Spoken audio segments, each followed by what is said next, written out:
Welcome, everyone, and thank you for joining us again this morning. My name is Yochanan. I'm a co-founder and executive director of Fresh Start, and it's an honor and zchus for us to continue hosting this webinar series, bringing together Jews from all over the world and all different backgrounds.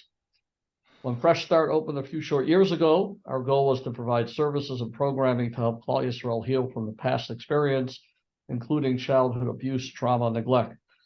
But here we are today. The traumas in the present and the current events in Eretz Yisrael and around the world are causing many of us to feel anxiety, fear, and a host of other emotions and possibly behaviors we thought we buried a long time ago. So we hope this webinar series will help all of us navigate these challenging times, both for ourselves and for our children, hence the reason Dr. Ablon is joining us today. Today's webinar will be focused on helping our children navigate challenging times. To learn more about Fresh Start, please visit jewishfreshstart.com.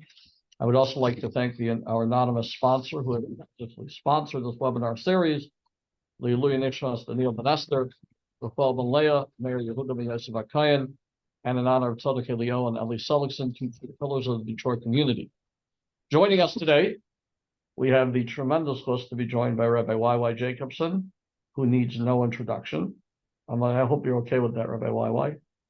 I feel like you heard that so many times. Oshi doesn't introduce him anymore. We don't introduce him anymore. Those are the best introductions. Okay. It's also the safest. We are also joined by Mrs. Tova Korn, co-founder and program director of Fresh Start, and of course, Dr. Ablon. And Dr. Ablon, I'm happy to tell you that your last webinar with us and Rabbi YY went, at least in our community, viral.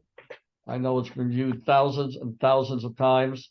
I got amazing feedback. I think Rabbi YY, you got meaningful feedback. So it's an honor to have you. Dr. Ablon is founder and director of Think Kids in the Department of Psychiatry at Mass General Hospital.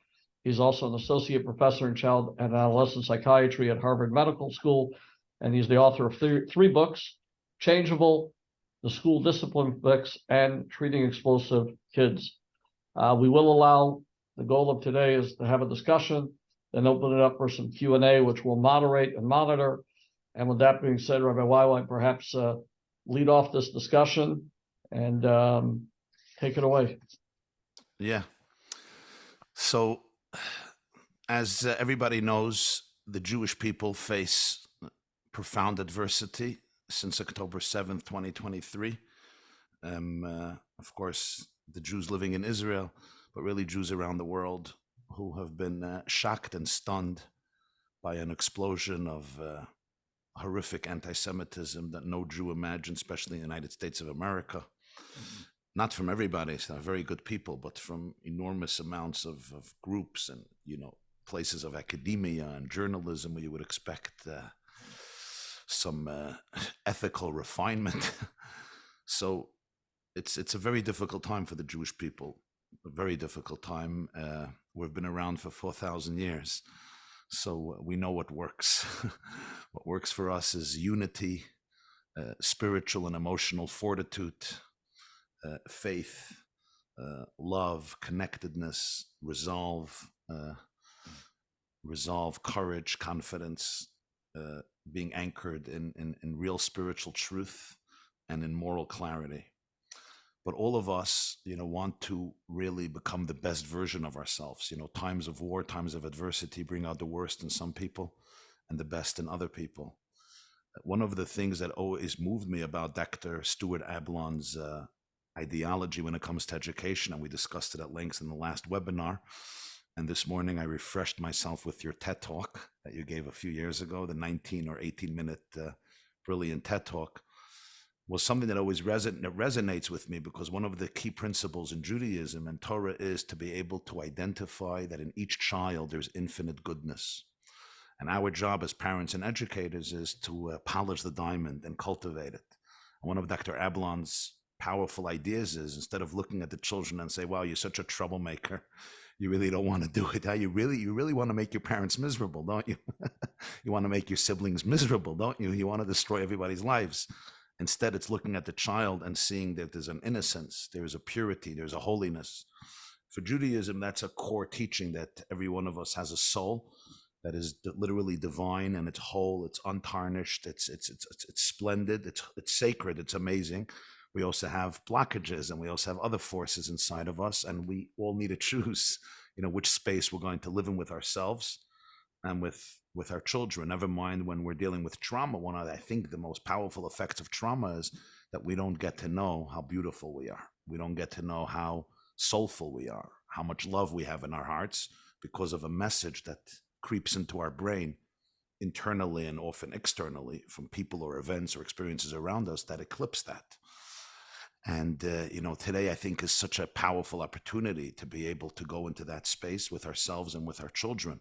Dr. Ablon, always teaches how, we should always be able to identify that goodness in our child and help him or her bring that out. So I think today we want to really focus on how we can be here for our children in the profoundest way, to be able to give them tools that will allow them to use this time and this crisis really as a catalyst to become the people that they're capable of becoming, which we believe every person is capable of becoming, an ambassador of love and light and kindness and beauty and hope and healing. So here we are today, and thank you. Thank you to Fresh Start.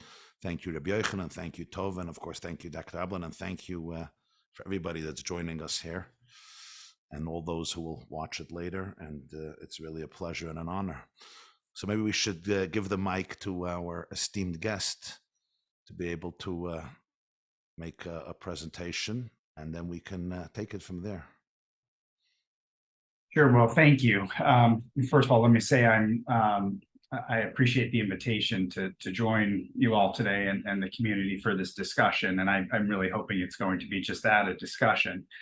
And I'm hoping that discussion will be helpful to folks. I will reiterate something that you just mentioned, Rabbi, which is, in my work, we have a saying, we say that kids do well if they can.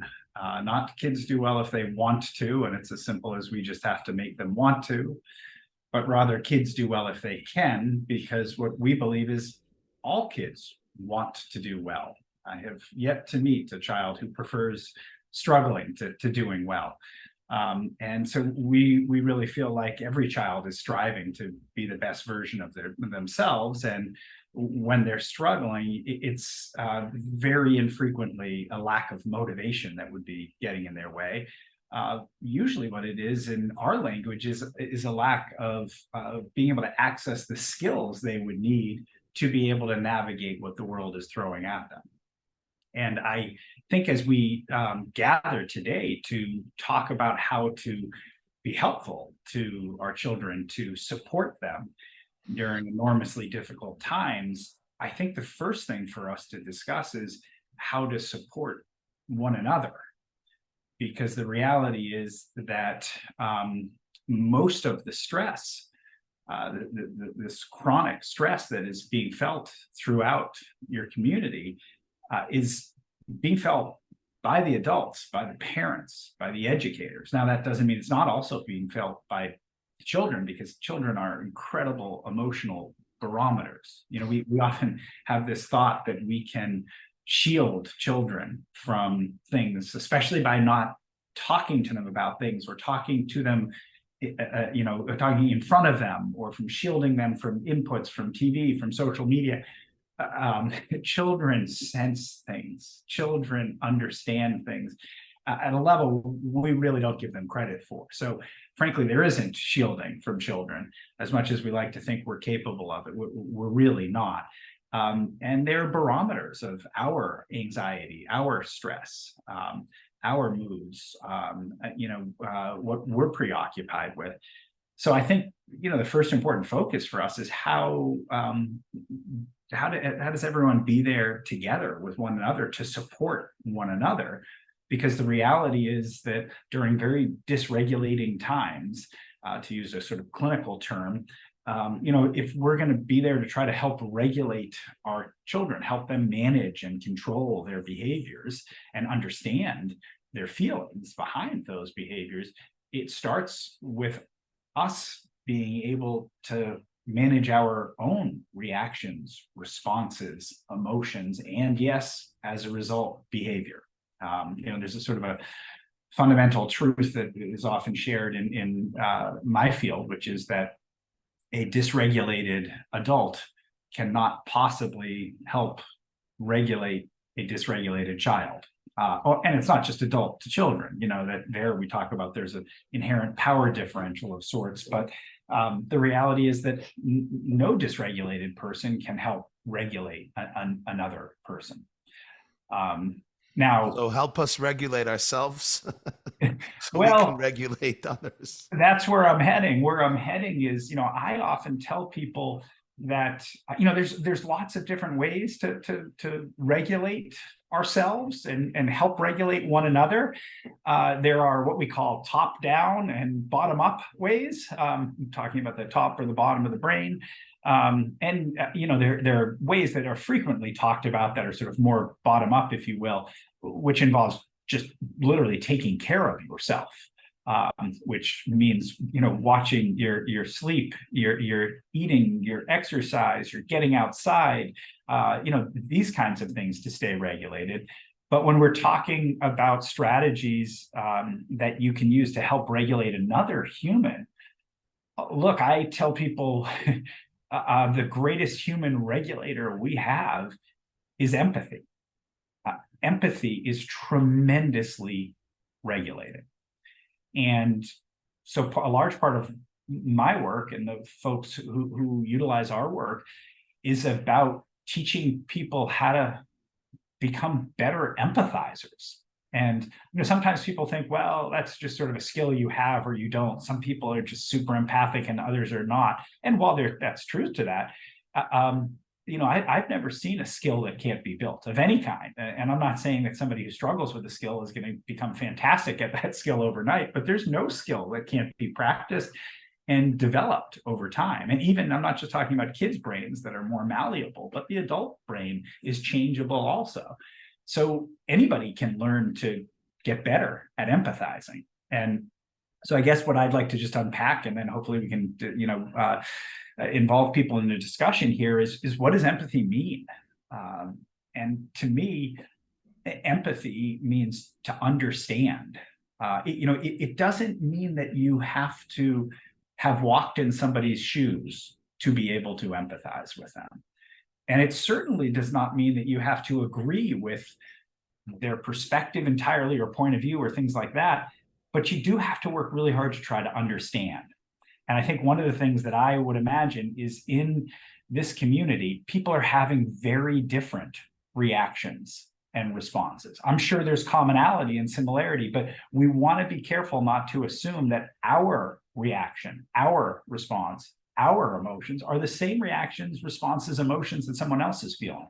And how can you check? Well, you can get curious.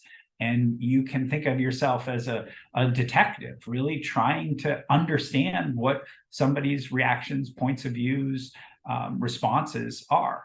And so it's really about being open-minded, being curious, being non-judgmental, and really just wanting to talk and understand what somebody's experience is. And last thing I'll say for now is just last week I was at a conference for schools, a conference focused on what people refer to as social emotional learning in schools. And I was doing a presentation along with a colleague of mine who focuses a lot on helping people understand, express, and manage their emotions. His name's Dr. Mark Brackett. He has a wonderful book, by the way, called Permission to Feel, which is a great book. But he has a particular approach he works with folks in schools around. But one of the things that he was really emphasizing in our joint work last week is that we often make a lot of assumptions about people's emotions. Because when we're reading people's emotions, it comes entirely through our own filter, through our own experiences. And, that can be very helpful, but it can also produce, some assumptions. I think there a long time ago, somebody wrote a paper where they distinguish between what we call blind spots and bright spots. And blind spots is, when because of your own experiences, your own upbringing, background, et cetera, you might have some particular blind spots. everybody understands that concept. The concept of bright spots was if you have people with shared experiences, values, cultures, perspectives, you also have to be really careful of your bright spot, which is making assumptions that we are so aligned that I know exactly how you're thinking and feeling about this. And that's a mistake. And the biggest reason that it's a mistake is it misses an opportunity to gather information and really understand. And maybe you're exactly aligned, but you know what? If you really take the time and the patience and the curiosity to understand and find out you're aligned, that will be immensely regulating. It's not just being aligned is what's regulating. It's having someone listen to you and understand you, really while trying to sort of bite their tongue on their perspective or point of view or experience while they just try to explore what's going on for the other person.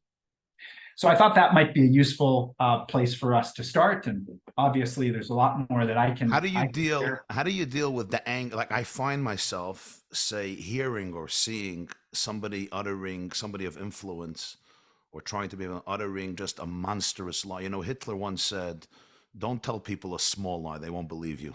Tell them a monstrous lie, and then, oh, of course it's true, you know, it can't be not true. And I find myself getting so angry, I don't know, helpless or angry. Now, sometimes maybe that's the right emotion. Like maybe that's the right emotion. Absolutely. But it's very dysregulating. It is very dysregulating. But, you know, there's a notion out there that there's like positive and negative emotions, which is a silly thought. You know, there's hard emotions and easier emotions, but, you know, it's not, feeling anger is not a negative emotion. Anger is an incredible indicator. And what you need to be thoughtful about, of course, is, you know, trying your best to sort of inhibit the impulse to immediately react from anger and try to really understand, okay, why is this angering me so much? And let me make sure I understand my own personal reaction to this and think about how I want to express that. And of course, what I want to do with those feelings, because I want to be very clear also that the notion of emotion regulation, it does not mean that you should always be controlling your emotions. No, emotions can be very helpful to drive us to do things that need to be done in the world. And so, you know, managing emotions is not always to quell emotions. Anger can be a very useful and indicator and emotion for us to drive action. You're saying you just want to make sure you're harnessing it productively to help. Yes. To help the cause of goodness. Yes, exactly. Exactly. Now, when you see a child, if I could just get very practical, and maybe it's not a question on principle, it's very practical. Let's say, you know, you see a child, your child is at home. You ask him questions or her questions, no answer. All they want is computer or whatever, just leave me alone. You're trying to communicate, you're trying to build a relationship. It's not just resistance in behavior, it's resistance that you can't even begin to build the communication level. So yeah, right. You say, you go to Dr. Ablon, he says there's a skill missing. It's not rebellion. He's not trying to destroy your life. He's not a bad right. kid. How do you even begin to build that skill when your child is just ignoring you or throwing a tantrum and they don't want to talk to you? Right. Well, yeah, a bunch of things for us to unpack here. I mean, first of all, that could be a struggle with skill. You know, perhaps the easiest, simplest example is, you know, a lot of kids have difficulty with the language and communication skills necessary to take in everything that you're saying to them with receptive language and formulate their thoughts in a sort of coherent and effective and quick enough way and communicate them back to you. And one of their ways sort of to avoid having that challenge is just not to engage at all. And, you know, I'm always struck by, and I have 3 children myself, I'm struck by how often when we go to try to talk to children, if we don't get a fairly quick response that suggests they're engaging in the communication, we throw more words at them very quickly. And oftentimes we sort of throw more words at them with more intensity. And if we still don't get a response, we remind them that if they don't respond to us, there's going to be some consequence to this. So in other words, then what we do is we throw emotion on top of something that is already hard for them. And it's no surprise they shut down or escalate. So sometimes it can absolutely be a skill. I will say, though, that there are other times where, a child might have the skills to fully engage in that conversation, but frankly, they've had a lot of examples of those conversations sounding a whole lot more like lectures than conversations, again, which every parent has been a part of. When sometimes you're lecturing and you're lecturing and you don't want to lecture, but you can't stop yourself from lecturing. So a lot of times, there's also a thought of, oh, I know where this is heading, and this is not going to be something that I'm going to find it engaging or fulfilling at all. So, of course, I have some thoughts about this. One, on a very practical level, I encourage us parents to be really thoughtful about when and where and while doing what we try to have conversations like this, especially difficult conversations. Every child has their preferences for times and places to have conversations. I remember when my 3 children were younger, they had 3 entirely different sort of times and places, and frankly, activities. A big mistake we make is we often think that a serious conversation must be sitting down at a table or on chairs, looking at each other face to face. It's extraordinarily dysregulating for children to do that. And they often start to dissociate as a response, which is part of the reasons you don't get engagement. One of the best things you can do to regulate is to have some motion or some activity. This is why taking a walk with your child and talking is far more effective. First of all, there's not constant eye contact, which is dysregulating, but there's motion, there's movement. Patterned, repetitive movement regulates our human brains. And so whether that's taking a walk, with older children, when you're driving in the car with them, again, you're not looking face to face at one another. There's some movement, a little bit of distraction, throwing a ball back and forth, you name it, but some other activity. I'll tell you, the reason why therapists who work with children and adolescents almost always have the game of Uno in their offices is because Uno can be played without using a lot of brain power. But there's also a patterned and repetitive back and forth that goes on, which regulates the brain and provides a little distraction while you can have a conversation at the same time. So sorry for my long-winded answer here, but first off, I would say, where should you have this conversation? When are they at their best for these conversations? Is it at night before bed? Is it while having a snack? Is it while they're in the bath? Is it outside throwing a ball? Is it taking a walk? Eating ice cream. Eating ice cream, absolutely. And then the other thing you want to do is you just want to provide a lot of reassurance that you are just interested and curious about what they're thinking and how they're feeling about whatever the topic is that you're wanting to talk with them about it. And a big pet peeve of mine is I think there's so much advice out there about how to talk to children about difficult events. And I think that has us emphasizing the wrong thing. It's not what we say to kids during difficult events. It's how we listen and hear from them. And again, I'll just point out, we're often really surprised if we do a good job of listening to them. What they're worried about may not be what we think they are worried about, especially younger children who developmentally are very egocentric. They should be. And they're much less concerned about what is happening in other places. They're much more concerned about what does this mean for me, my immediate life, safety, well-being, family here, the immediate. And, and we don't know that until we sort of, approach with an open mind and just ask questions. If a father turning to a son or a daughter and saying, you can't ignore me. You can't just sit at the computer and ignore me. When daddy speaks to you, you have to answer. Yeah. So if I say that to my child, and you're the child, what is the child processing, and why is that wrong, and how can I substitute that phrase? Well, the child is starting to get dysregulated, and there's different forms of dysregulation. There's escalating. You'll have some children will tell you, I'm not ignoring you. I don't want to talk to you right now. And they may yell at you. They may say something that is particularly offensive. But another child may continue ignoring. But honestly, their brain may have completely dissociated and they're not focused anymore. And so, if what was the first thing you said that child said back to you? No, the child just doesn't act.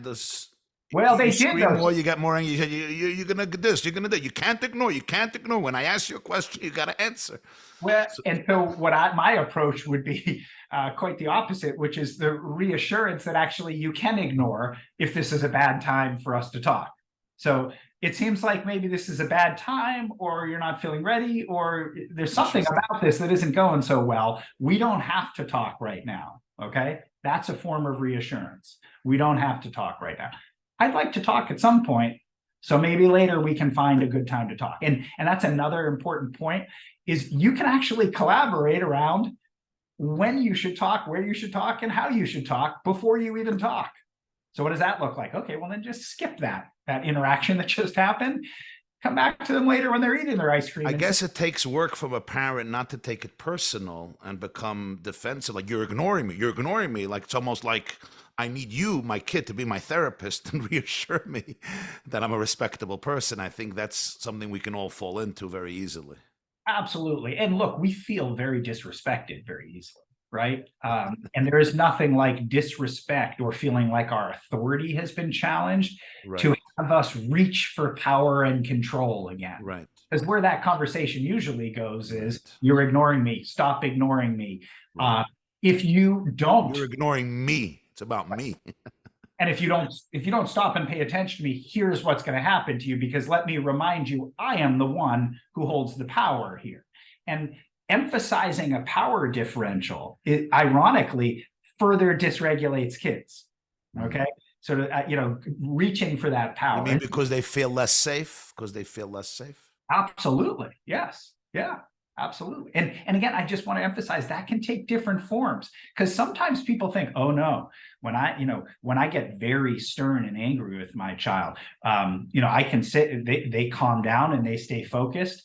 That is what we call dissociative compliance. That is a child in their brain thinking, danger, danger, what can I do to get this over with as quickly as possible, because this is uncomfortable. And generally what that looks like is a child just sort of playing along with whatever they think we want to hear in that moment, or what they want us to do, so that they can get past this as quickly as possible. So it's really the inner work of the parent to always tune into where the child is and make that adjustment. And again, if even the most attuned parent, we're going to be wrong in terms of where a child is at often.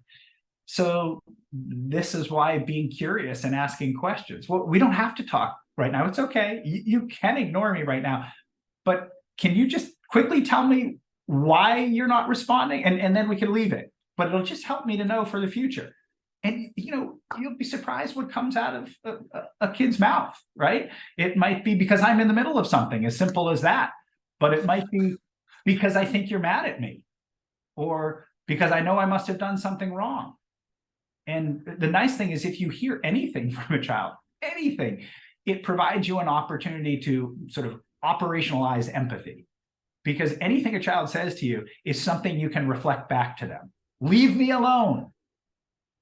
Okay, sounds like you want me to leave you alone. And you know what? I'm not going to force this right now. Okay. Or I'm in the middle of something. Oh, all right. So you're right in the middle of something right now. I mean, this is not rocket science, right? I'm just reflecting back what a child has said. But that alone is very regulating. But sometimes parents are struggling because, let's say, the child hits them or says something really not nice, obnoxious, and they feel it's their responsibility. You don't hit your mommy, you don't hit you don't say these words. And then they're stuck between Dr. Ablon, who says, understand their frustration or their experience, and, oh, so my child should now hit me? Like, could you answer that? And let me be clear that I think it's fine to tell a child that they shouldn't hit you. I just, in my experience, 99% of the time, that child is already aware that they shouldn't hit their parent, and yet they're still hitting their parent. Now, I think it's absolutely fine, of course, to let them know that they shouldn't do that. And let me also be clear that I am not someone who says you should never use a consequence, in parenting. No, I just always tell people, be smart about what consequences accomplish and what they don't accomplish. And they are good at reminding children of what to do or not to do. And they're good at motivating children, because they don't want to receive that consequence again, to behave better in the future. But they don't teach skills. And if a child, give me this scenario. This child is saying very derogatory things, or actually physically hitting a father or mother, even if it's light. But the point is, let me be clear that act out the appropriate behavior. Well, what I would need to know a little bit more about is, what is the situation that is giving rise to that in the first place? Because, by the way, kids don't start swearing, screaming, hitting for no reason out of the blue. So, if people say sometimes they think that's the case, there is always a trigger, always an antecedent. There's always something your child is having a hard time. So a father tells me, right, he goes to pick up his child from school. It's not far. Mm-hmm. One day he doesn't come with the car. He decides, let's walk, a little exercise. It's a nice weather. The boy loses it. The boy loses it. He sits down on the ground, throws a tantrum, hitting the father because he didn't come with his car. He's going to walk. They're going to walk back home. The father thought it's going to be an amazing experience. Not only is it not amazing, smiling. It's a disaster. This is why I was smiling, because I could think that this would be something I would do. What a great idea. We'll take a walk, beautiful day together. We'll take a hike. Right. We'll contemplate the beauty of nature. We'll talk about the bee dance. And let's be clear that this is a great example of, we don't yet know why this idea of walking, went over so poorly with this particular child. And there's myriad reasons that could be the case. And the sort of the bedrock of my work is try to be curious, not furious. Now, I will say this to you. This, in the heat of the moment there, it's much harder to do this kind of problem solving. And if this is the only time something like this is ever going to happen with that child, you'll do your best in the moment. But, that's something that's just passing. The reality is, this is probably an issue that has happened before and will recur. And so the worst time to problem solve is when they're sitting there on the curb. Doing that at another time when the kid's in a better space proactively, much better. But let's go back to the scenario, because you've got the child, let's say they've sworn a bunch or whatever and yelled, and they're now parked on the curb and sort of refusing to move, right? So no surprise, what am I going to suggest? Start with empathy, okay? And what does empathy look like? Wow, okay, I guess I thought it would be a good idea for us to to walk back. I thought that was a good idea. It looks like it was a really bad idea in your mind. Okay, don't worry, I'm not going to force you to walk back. And by the way, when people say, wait a second, why would you say that to a kid? I say that to a kid because I think to myself, I don't know how I'm going to force this child to walk back in the first place. It's not a big leap to say that. But what I do is I take imposition of will off the table. That is regulating. I'm not going to force you. It sounds like this was a really bad idea. Can you fill me in about why it's a bad idea? Don't worry, I'm not going to force you. I want to understand. And then what could you hear? You could hear everything from something very practical. It's going to take us longer to get home, and I wanted to do X, Y, Z once I got home. It could be something they're going to have a hard time telling you, which is that they actually would like to be seen with their father as little as possible around their peers. And hopping in the car and getting out of there is going to be a lot quicker than they might be spied by some of their friends. Who knows? And by the way, it could be something the child isn't even able to articulate, because a whole bunch of kids who struggle to manage their behavior, one of their underlying skills that they have a hard time with is what we call cognitive flexibility. Fancy word for flexible thinking. And what that means is, when everything goes according to plan, rules, routine in the world, life is great.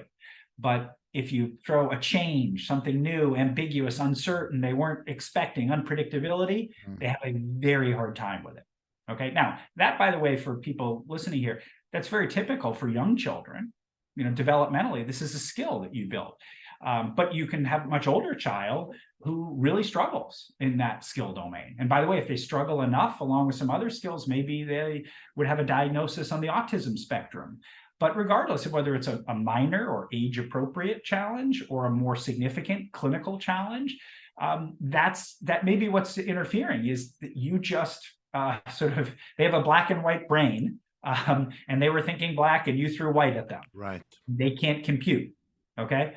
Now, I think, Rabbi, what people are going to say is, okay, great. Let's say you were able to calm the child down. Let's say they told you, maybe it's as simple as, I don't feel like walking. I'm tired.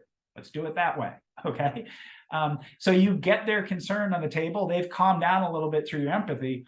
What do you do now?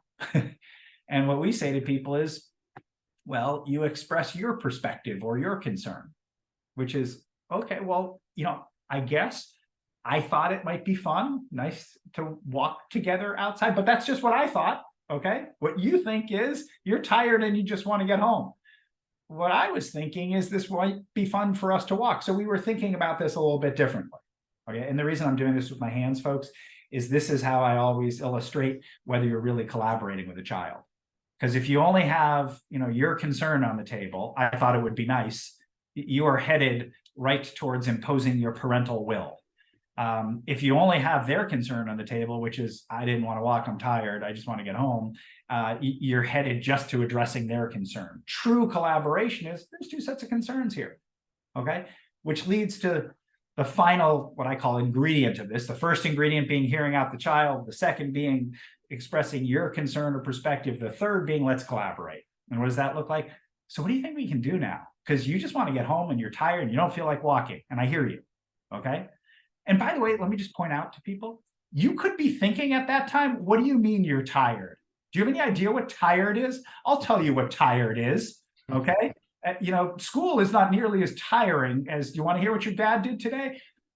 That's not empathy. And empathy is not agreeing or disagreeing. It is simply understanding. The child is saying they are tired. They don't feel like walking. Okay.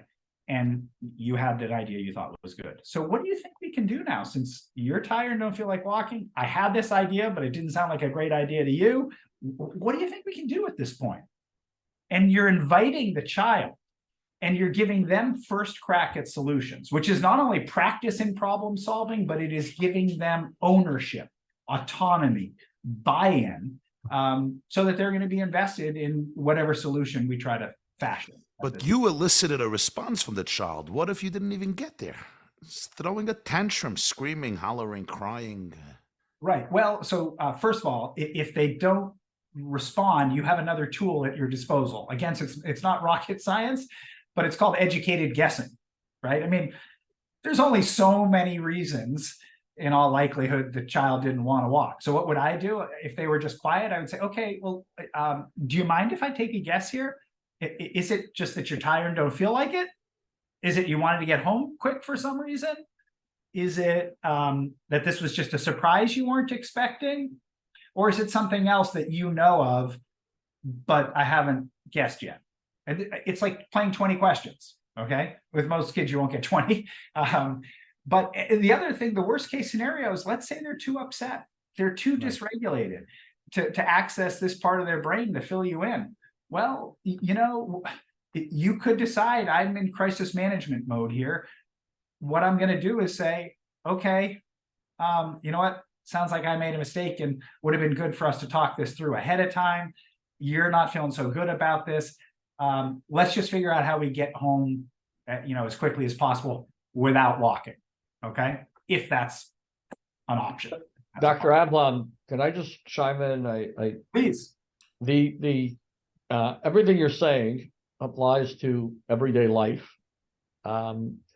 Is there anything different that during these uncertain times, I brought it up in a different webinar that we did that a couple of weeks ago, there was an article that there were helicopters over Brooklyn, New York during the end of school to sort of protect the kids and make sure they were safe.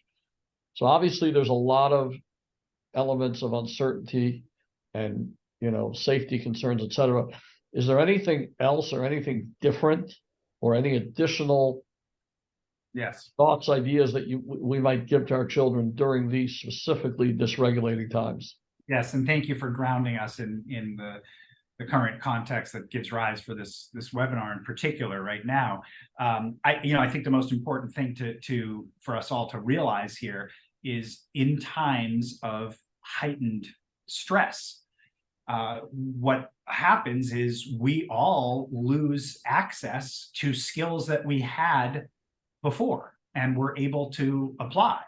So what this means is that you're going to see children who weren't throwing tantrums, weren't having difficulty.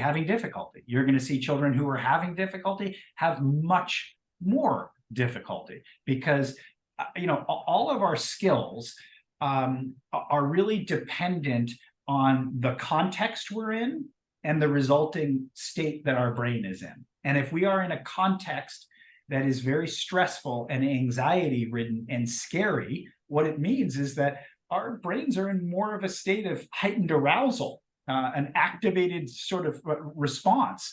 And in a state of heightened arousal, we have less access to all those skills. So for example, you could have a child who has no cognitive flexibility issues, really. They're pretty flexible for their age. And something like that, this example we were just sharing, would never have thrown them during ordinary times. But during these times, as simple as I thought we would walk home when they were expecting to get picked up, that could tap into inflexibility that's there that wasn't before. And by the way, a good reason inflexibility might pop up in a way that it wasn't before is a sense of control. In times that are frightening and outside of one's control, all of us, we seek control, understandably.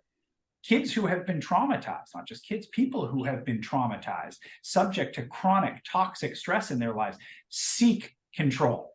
So, you're going to see chances or opportunities, situations arise where there's going to be much more of a control struggle than you've ever had before because the child is searching for some control in their lives. So, in other words, everything we've been talking about is even more important. And I would say to us parents during these times, give more leeway to your child and yourself to not have to solve the problem and really to not, let me be clear, not give in, but to make a strategic decision to say, you know what, this is a stressful time. We don't have to walk home right now. It seems like something has touched this off, and kids do well if they can. They're doing the best they can. You know what? This is not a battle I need to fight here. We're going to come up with a different backup plan to get home quick in a car. And we're just going to sidestep that one for now, because you're going to have more issues to contend with currently. You mentioned something very powerful that, children have that egocentricity, and you said, and it should be that way. I think sometimes it's hard for us because the word ego can be a really bad word, egocentric, narcissistic, self-indulgent, selfish, etc. Could you clarify how allowing the child to be egocentric, maybe there's a different word for it, but is really the healthy thing for the development of that child? Like, yeah, he's worried about himself or herself, not about the world, and it's supposed to be that way. Developmentally appropriate, right? In terms of children's development, even their moral development, they should be most concerned about themselves earlier in life. And so, trying to buck that developmental trend is not going to go well. But the other thing, because it'll basically destroy their self-esteem, self-love. Yeah, but I also want to point out that even in that discussion that we were sort of role-playing there, when you are really present, empathizing and trying to understand your child's perspective, it's not that you are reinforcing an egocentric nature for them, because what you're showing them is, here's what empathy looks like. Okay, I'm modeling empathy for you. They'll learn to do it with others. Well, you actually are asking them to do it with you, because the moment you share, okay, well, and here's what I was thinking, you're saying, what I just asked you to practice. So you're actually teaching them much more kindness and selflessness. You got it. So when you use the word egocentric, what you really mean is create the safety for the child to be able to feel secure and soothed and safe so now they can actually give and you're modeling that. You are modeling it, and then you're asking them to practice it. Now, I'm also aware, by the way, that there's some questions in the Q&A here. Should we take some of those here? We'll get the. Dr. Ablon, I wanted to like just that example that you were giving. I was like sitting through it and watching what you were doing with your hands. I felt like that was, on one hand, we were also practicing as a parent. This was the scale over here. And that was what you were saying at the beginning. A parent has to make sure they're grounded and right. And so we are practicing, and we're also teaching our kids to practice. So I was waiting for you to sort of like hear out the skill and then apply it to what's happening these days. So for example, I'm trying to like bring it back to what's going on. How much do I share with my kids? What do I not say to my kids? How do I make them feel safe? Where does that skill come in? When I'm hearing what you're saying about the kid is going to have a tantrum, but the kids are afraid. They're hearing things in school. They're not hearing, like, how do we apply this to our everyday life currently? When I feel fear, or Rabbi, you were talking at the beginning about the anger, and there's so much injustice happening right now. Our anger is consistent. How do I stop the anger while I'm in anger and still apply this to them? Well, I think one of the important things here that we've been discussing is you need to be careful not to project necessarily your anger and your fear onto your child. You need to start by trying to figure out where they are at. Now, and you mentioned, they're seeing things, they're hearing things. One of the first places to start is to ask them what they've seen and what they've heard and what they know, and try to unpack what their experience so far has been so that you know where to start. And this is what I was saying before, like the idea of that, for instance, I could tell you what you should say to your child right now. Frankly, I have absolutely no idea what you should say to your child, because I don't know what your child is thinking and feeling, and I don't know what they've experienced and been exposed to. And right. I need to hear that first. So what does that look like? It looks like picking the right time, the right place, as we discussed earlier, to start a conversation where you're going into detective mode. And it might start as neutrally as, there's been a lot of things going on in the world that I have been very worried about and upset, a lot of scary things. And I pause for 1 second, because as you're saying it, I'm thinking to myself, what if the child didn't express to me?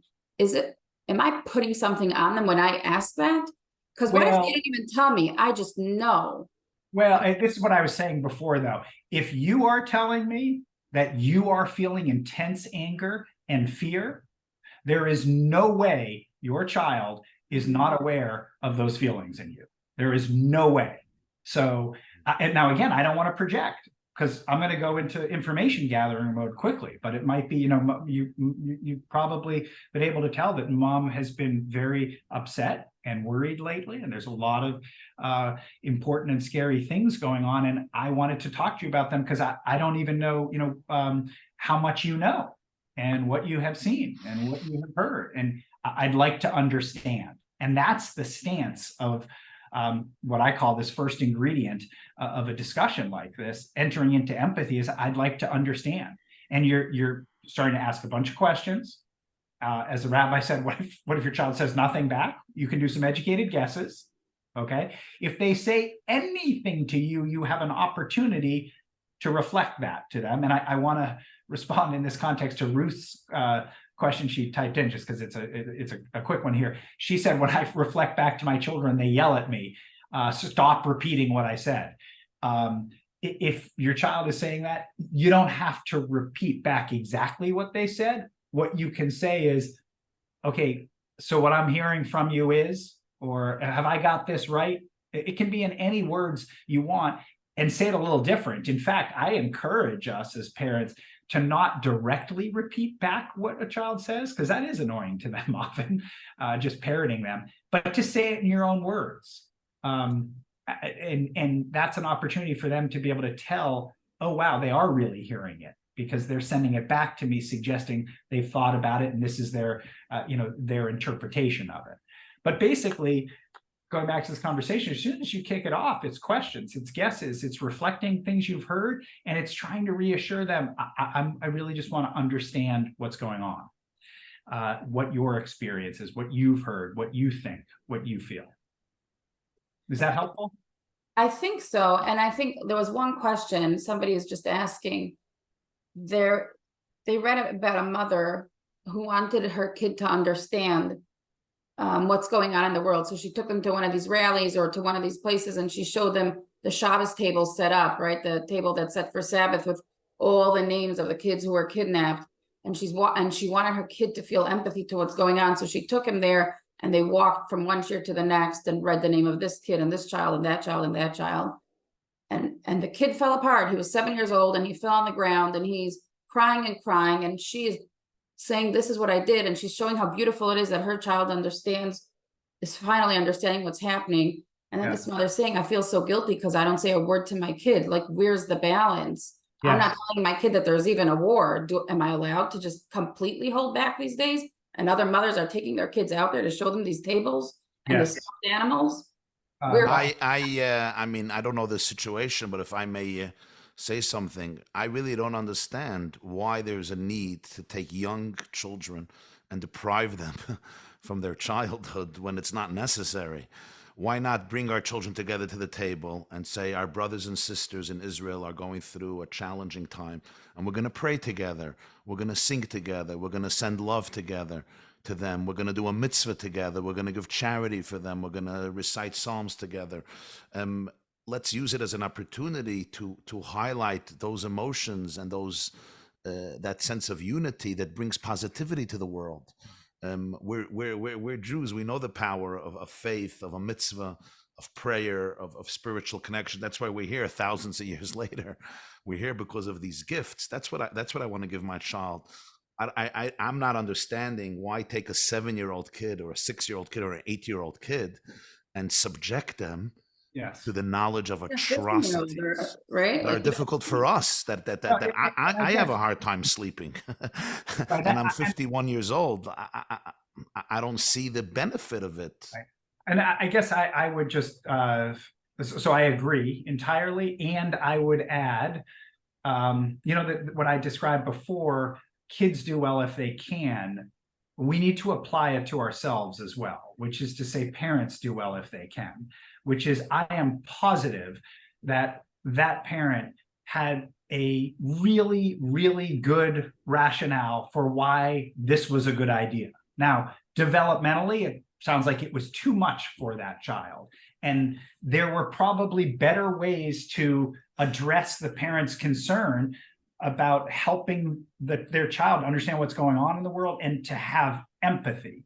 There were better ways developmentally to do that, but I want to recognize the parent's instinct and concern was a good one, maybe just not the solution.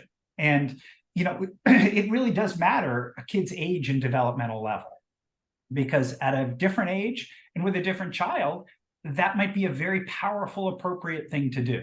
But this, to me, all gets back to let's not impose solutions or, frankly, interpretations, feelings, emotions, responses onto our children. You can't make someone feel something. What you need to do is you need to start with where they're at. So, for instance, I would have loved to have that parent have a conversation with their child, understanding where their child is at, what they're hearing, what they're knowing, things like this, and raising the concern of it. I think it would be helpful for you to have a sense of what's going on for some of the children. What do you think that could look like?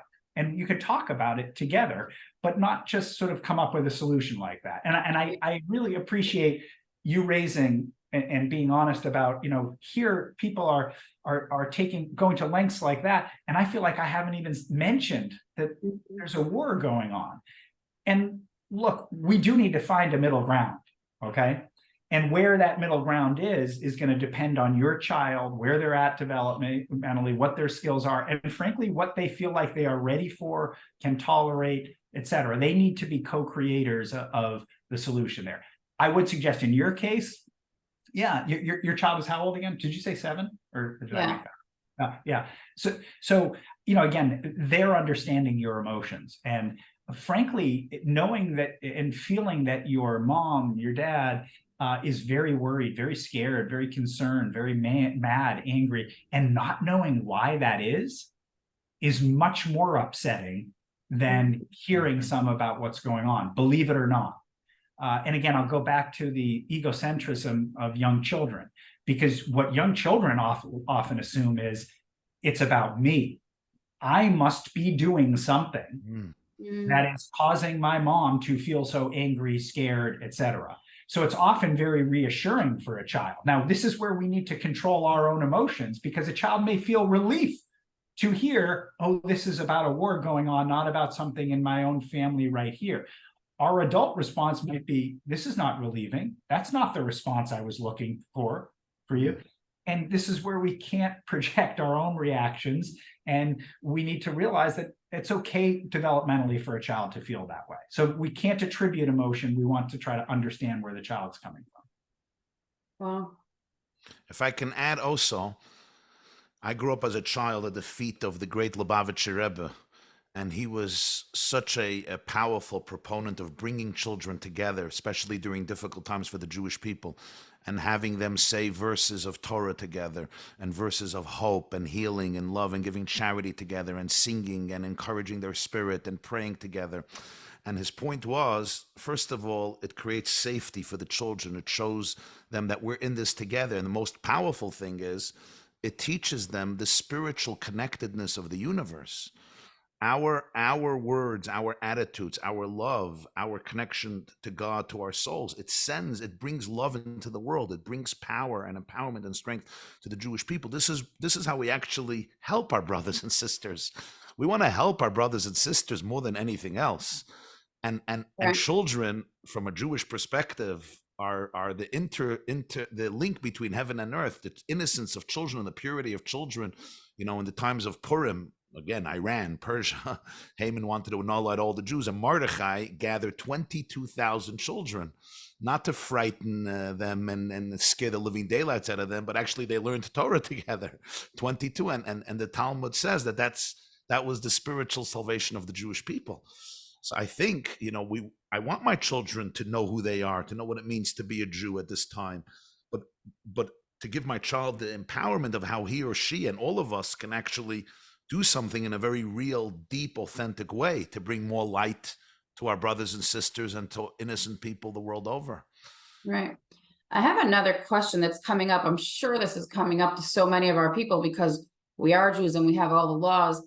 And I don't know, Rabbi, I'm going to direct it to you first, because what's with Kabed es avicha v'es imecha? I'm going to let you translate it. But when Dr. Ablon's saying over here, he knows it. It's the fourth commandment of the 10 Commandments. Trust me, Dr. Ablon heard about it. Catholic and not respect your father and mother. So what's the question? So the question is, when we're starting here at the beginning and we're saying like, oh, you know, I have to be empathic to my child. I want him to do something now. And we're going to have, I mean, we've had so many of these questions come out on our previous ones where I'm a parent. What do you mean? They're supposed to respect me. That's how it is. That's our morals. We teach them that we're a parent. Like, well, what do you mean? I have to back off? Like, right. How does this? It's a great question. Let me tell you how I see it. I'm sure there's much more to this. I'm just going to tell you how I see it.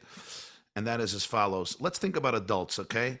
Tova, I know I'm not your father, I'm not your mother, but how would you respect me or any person more if you feel that I understand you and I care for you and I get you and I really want to be here for you? Or you just feel that I'm a clueless individual who has absolutely no understanding of your life, even if I mean well and I'm not a bad person? When would you respect me more? I'm not even talking about love. I'm talking about respect. I think what Dr. Ablon is telling us, and I think it's a very powerful idea. I don't see that at all as contradicting respect. If I want my child to really respect me, not say that he respects me because he's afraid of me losing myself and going crazy and hollering in the house, but really respect me, the more a father and mother are tuned into the soul and the emotions and the needs of their children and show them we're here for you. We are a presence of authority and compassion and empathy, but authority doesn't mean I can crush you. Authority means I'm going to take the responsibility and I'm going to display the power and the presence of mind to be here for you. I think that probably elicits the profoundest respect. Ultimately, when that child is 40 or 50, 60, 70 years old, they will still be respecting father and mother. And I think also there are times respecting father and mother is also about actions, which means how do you speak to your father? How do you talk to your mother? How do you communicate to them, even if you're disagreeing? And I think the more children feel understood and respected, the more they will actually feel inspired and enthusiastic about showing that respect to their parents, even if there may sometimes be a disagreement, but they'll still know what respect means. I think it actually helps the behavior of respect, even on an external level, because if I really respect somebody inside, so then my behavior of respect in terms of words and actions will probably be elevated to a much more authentic and profound degree. That's how I feel about it. Rabbi YY, I'm sure you're familiar with this Rashi, but there's a pasuk Yadaiti in Labana Sheyitzabas. Yeah. Rashi writes there Yadaiti. He says Lashon Chiba Shahamachabib Es Benoi Shamachabib Es Adam Akarvei Etzloi VYoidoi Umakiroi. Yeah. Well, I want Dr. Ablon to understand what you said. Yes, go ahead. There's a verse in Genesis where God explains why he chose Abraham as the father of the Jewish people, and ultimately, although Abraham feathers, and he says, the language is because I know him, so Rashi, one of the great commentators, said it's a language of love, because when you really cherish somebody and love them and you're actually knowing them, it's about knowing them. So I think, right, that's what you mean to bring out. Yeah. There's a beautiful comment here that I don't know, because I don't know all the Makoros and everything, but somebody over here writes, Yaakov Avinu called his children my brothers. Right? He referred to his children as like later on. Somebody asks a question: why is there resistance to these ideas of Dr. Ablon in the religious community? I don't think it's real resistance. I think just people are scared that we don't want to raise obnoxious, rude, self-centered, immoral, promiscuous, narcissistic kids. And if I follow this advice, my kids are going to become rotten potatoes and rotten tomatoes, do whatever they want, scream, curse, hit. When they're teens, who know what they're going to do. If I can rule with discipline and authority and decisive morality, and not all this understanding, empathy. Yeah, you could scream at your father, empathy. They're going to grow up to be horrible people, horrible Jews. I think that's what people are afraid of. And I get it, but I think it's because we're not really worked out. We're just coming from a place of fear, and we ourselves are dysregulated. Maybe it happened to us as kids, so we think that's what we have to communicate to the next generation.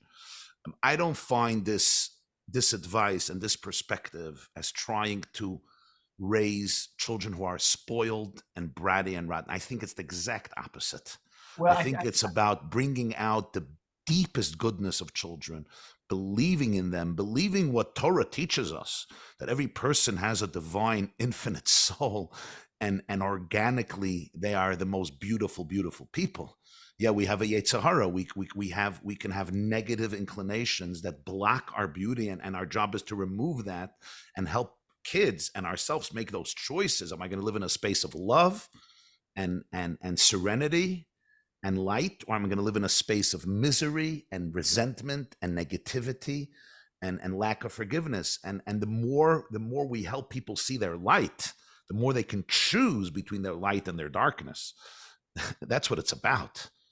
It's about educating children from within. It's about creating people who will really identify with the spiritual values in the deepest way. It's not about forcing it.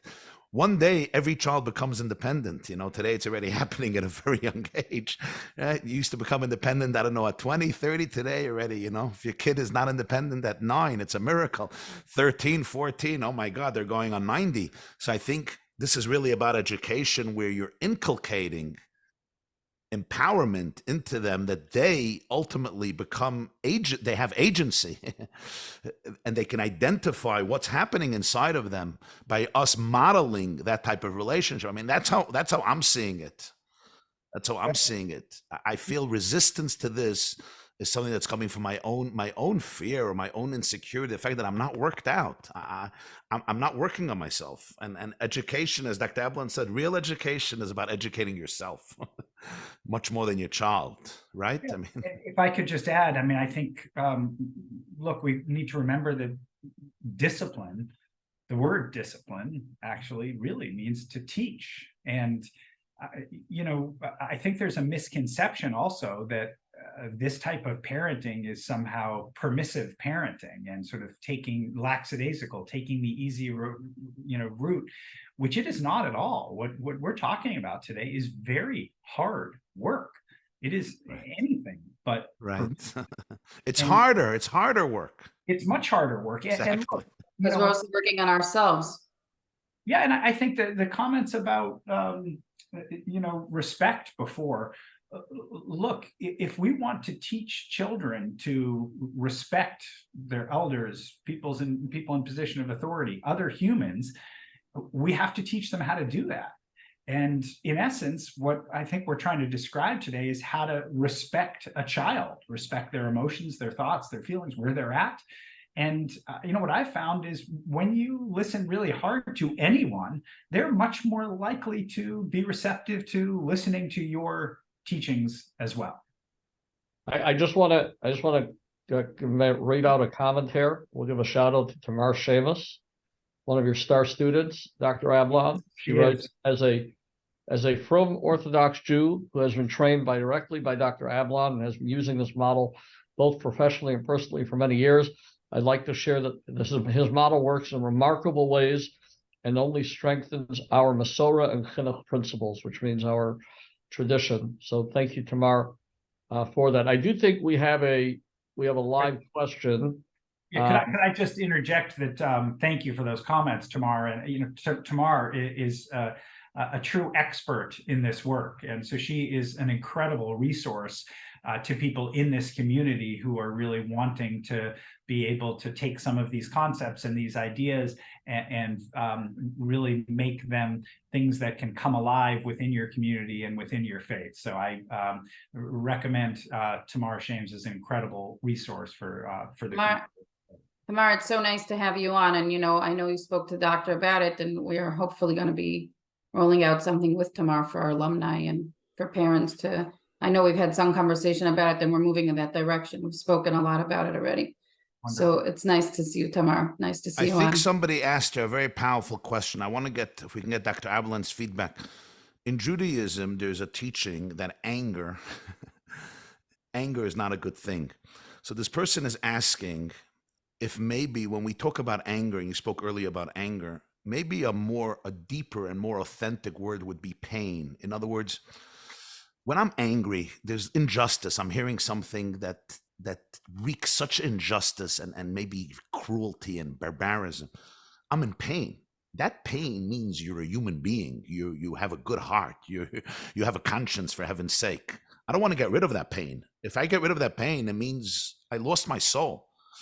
I think the distinction between pain and anger is a form of helplessness. I'm just angry. Okay, so what now? So I'm going to break my windows. I'm going to punch you in the nose. If we can identify it as pain could be a motivator. So what can I do right now? What can I do right now to bring more love into my life, to bring more light into the world? I think that maybe is a powerful distinction. Judaism is against anger, not because it doesn't want you to feel emotions, but it wants you to be able to direct that emotion into productivity, into healing, rather than anger is just, I'm a helpless person who's just angry at the world and all the sick people that live in the world. Okay, so now what? And this is I should eat, so now I'm going to go eat. This is one of the reasons I referenced my colleague's work, Dr. Mark Brackett, before, who, one of the things he teaches is really trying to help people develop a language of emotion and to be more granular because we often describe our emotions in these categories. I'm angry, I'm happy, I'm sad, I'm anxious. I mean, anxious is a great example.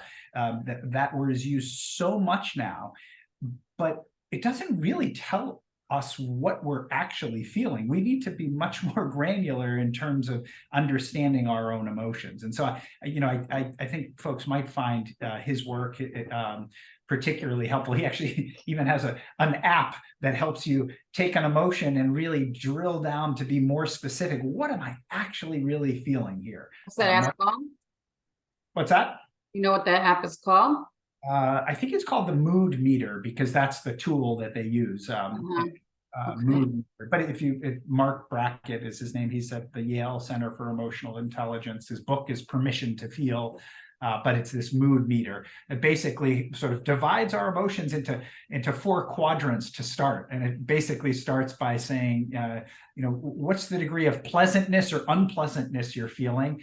And sort of the arousal level. Is it sort of a high or a low arousal? And then you go from there into these 4 quadrants and you drill down further. It really helps us to get much more sophisticated in our emotional awareness and our language when communicating with one another as well. Right. There's a first question here. Is somebody coming on live? Is somebody asked a nice question? Tzvi, I see your hand is raised. I did give you permission to talk. We'll give you a moment. Maybe it was a mistake, and that's okay.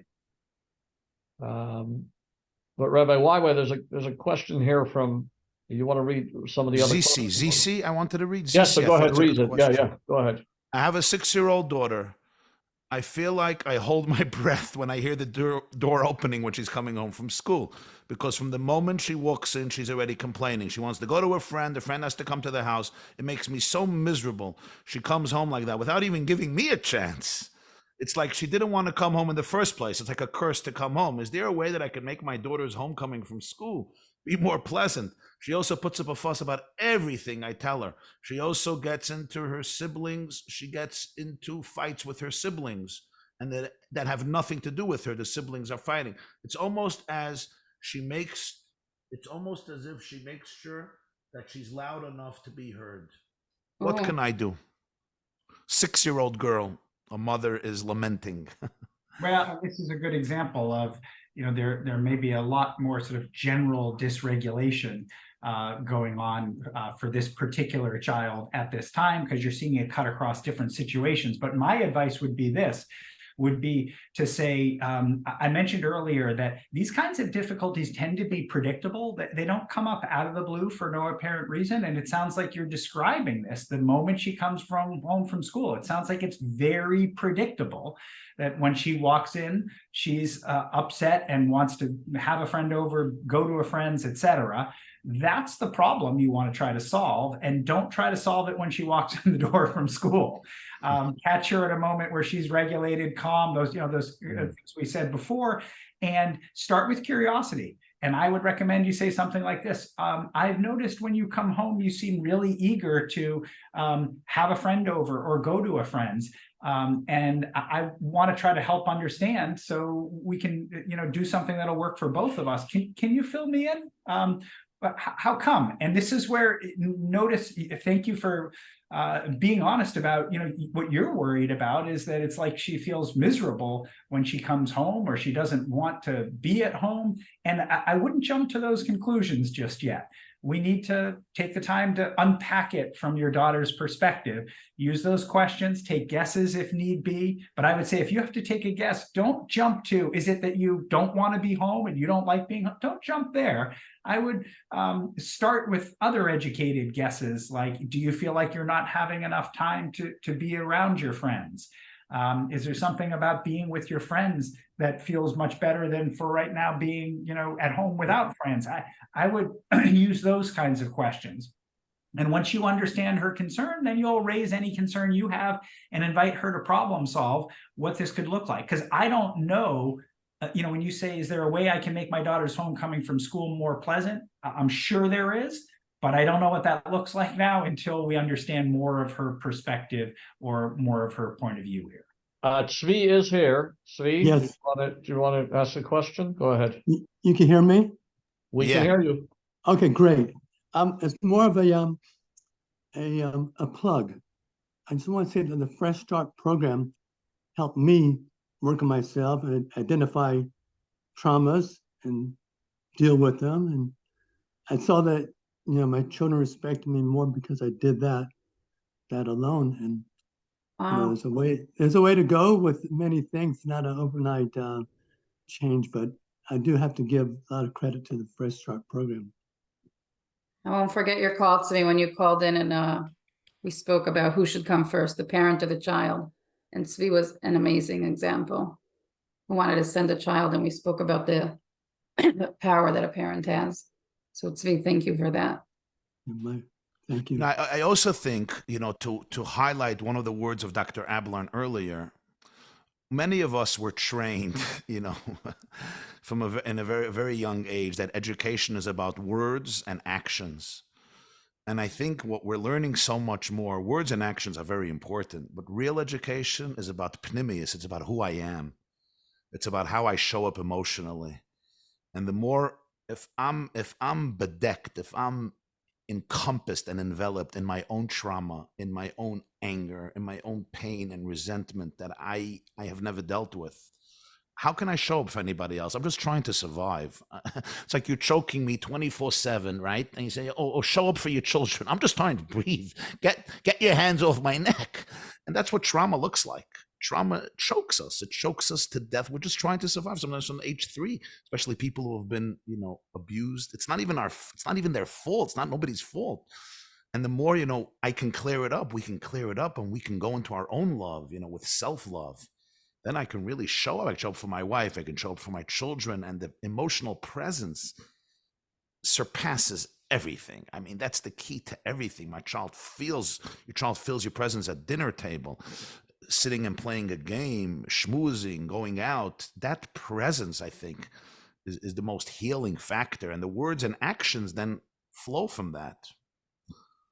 I do want to be respectful of Dr. Ablon's time, so perhaps we can move into wrap up. Dr. Ablon, any other? Sure. Oh, there was quickly a question of Joseph at the bottom, right before, because you're moving into wrap up. You know what, Malka wanted to ask a live question on behalf of teachers, so let's just do that. Okay. Let me allow you. Malka, you are now allowed to talk. You just have to unmute yourself. There you go. Go Okay, ahead. can you hear me? Yes, we can. Okay. So I'm doing some consulting with teachers in schools, and I had a long conversation with a teacher yesterday who was saying that she's struggling because students feel so entitled. So she gave like a small example, a longer example. The smaller example was in the lunchroom, if she's trying to make room for a particular student or trying to shuffle things around for the sake of a student, and she asks, okay, can you please move over? And the students are like, no, like, we don't want to move over. That's like a small question. A bigger question is that she had done an activity like during the school day, but outside of school at one of the kids. The grandparents have a Chabad house. They did like a Farbrengen, and the kids planned. She had like groups of kids plan different aspects of the activity, and they got into loggerheads over some of the aspects of the planning where, the teacher wanted it to be, reflective of the way it should be, according to the school, according to the standards and hashkafa of the school. And the students had their own idea, and they felt very intruded upon when the teacher tried to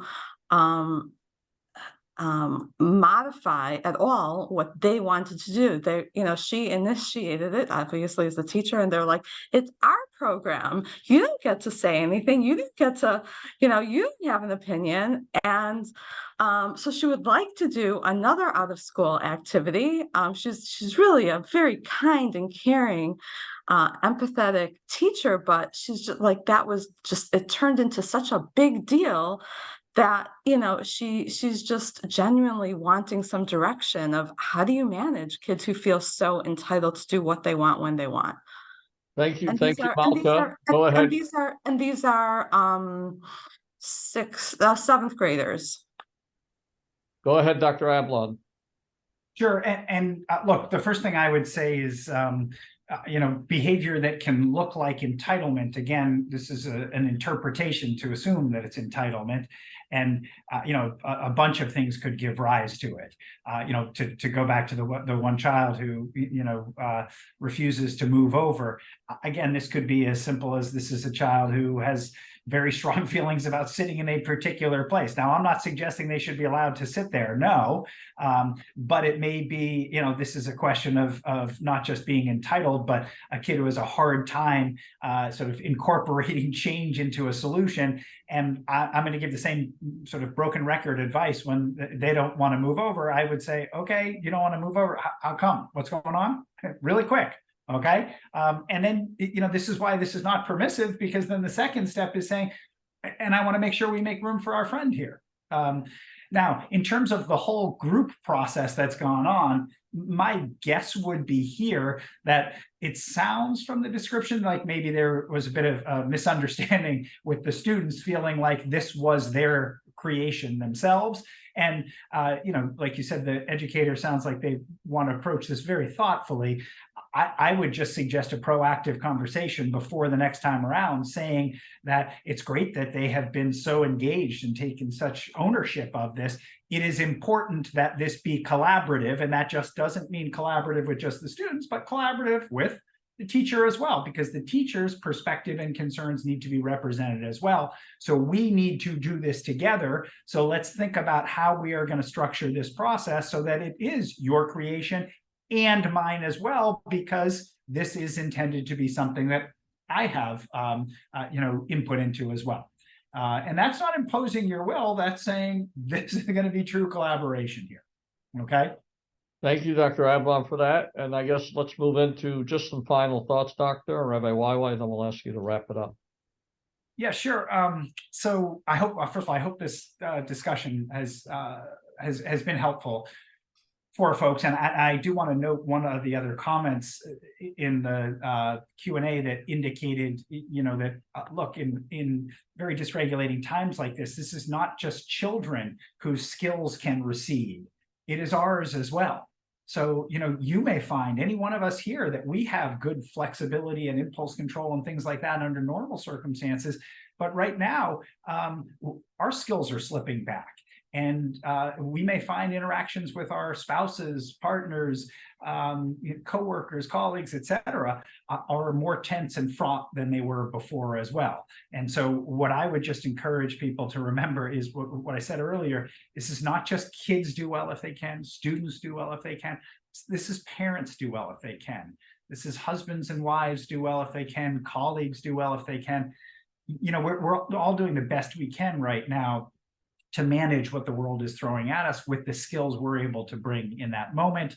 And I'll go right back to the beginning of where I started today, which is the best way to regulate anybody, not just your child or a student, but your spouse. The best way to regulate is to listen.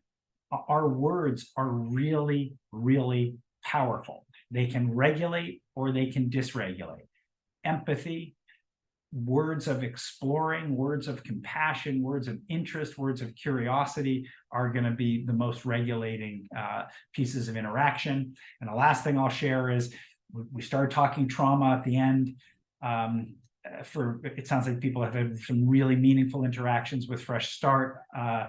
I can recommend a colleague, Dr. Bruce Perry's work. He wrote a book of recently that is very popular these days, thanks to being written with Oprah Winfrey, called What Happened to You, a wonderful book on trauma and its impacts as well. So I suggest you check that out also, as everyone here tries to understand their own experience and how that's affecting how we go about managing our relationships in the world. Because the last thing I'll say is, the best protection we have in times of incredible stress is social connection. It is the most powerful buffer. our social connectedness. You know, people talk about the fight or flight instinct. The flock instinct is really what helps humans survive over time. And so I encourage you all to maximize all opportunities for coming together and connectedness. And I hope this has served usefully in that purpose as well. So I thank you all for having me join the community. And I really do hope that my involvement and participation has been additive and helpful. Absolutely. Thank you. Rabbi YY, before we go. Yeah, first of all, thank you. Thank you, Fresh Start, and thank you, Dr. Ablon, for your incredibly meaningful and profound words and ideas, not just here, but in so many other forms and places that so many of us benefit from. You know, I do want to mention something. It was in 1977 that my own mentor and spiritual teacher, known as the Lubavitcher Rebbe, he spoke about education. And he said that in previous generation, the model was that one of the primary tools of education is external reward or consequences, whether it's a candy or a lollipop, or in ancient times, Maimonides speaks about giving children nuts. That's in the 12th century, giving children peanuts. That was considered cotton candy at the time, God's candies, you know, nuts, before we got all the sugar and glucose. And he said there comes a time in history where history consciousness evolves. And he says, today you see that children are much more motivated by truth and authenticity than external rewards and consequences. He told a story about one of the great Hasidic spiritual masters who was 4 years old, and he came to his grandfather when he was reading Genesis, and he started to cry. And he said, "Why are you crying?" He said, "Why did God appear to Abraham and he doesn't appear to me?" And he said, this is what a child is. A child is someone who cares, who really, really wants to be connected to truth, to authenticity. And he said that we should realize that those are our children today. Our children today are people, young souls who can be inspired and motivated by the truth itself, by goodness itself, by knowing, realizing that this is who they really are. They really want to connect. They really want to connect with themselves. They really want to connect with others. They really want to connect with their souls. I just thought it's a very, very powerful illustration about a lot of this work. I just want to say a second point, and that's in terms of the time we're living in. I think our children will remember forever how we acted, how we lived, how we breathed during this time. So with all of the challenges and all of the pain, I think it's also an opportunity for each and every one of us to radiate our own light and fill our homes with a love and with a light and with a commitment and with a depth, precisely because of the challenging times. And let's remember, as Jews, we have been around for many thousands of years through crazy, crazy challenges and circumstances, holocausts and pogroms and auto-da-face till the recent massacre of October 7th. And there have been tools that have been time-tested, because all the empires that tried to destroy us are gone, literally gone. And those tools have been spiritual connection, unity, faith, prayer, what we call Torah, mitzvahs, of course, in addition to the physical need to protect ourselves and protect our homeland. So don't underestimate these powerful tools to bring into your home and your children, because they the proof is in the pudding. We have outlived Hitlers and Stalins and crusaders and tyrants and dictators who literally wanted to annihilate the Jewish people and came close to extinguishing the Jewish flame, as Hamas today, and unfortunately many millions want to. So I tell all of us, let's strengthen chazak v'nis chazek. Let's strengthen each other, send love to our brothers and sisters, and ask ourselves every day, what did I do today, and how can I create this day a day filled with much more spiritual power, much more mitzvahs, much more Torah, much more prayer, much more love, and we will bring in a lot of healing and redemption into the world. And thank you. Thank you, Dr. Ablon. Thank you, Rabbi YY. Thank you, everybody, for joining us. And next time around, we should meet under better circumstances. But this was amazing. Thank you so much. Thank you, everybody. Amen. Thank you. Bye-bye. Thank you.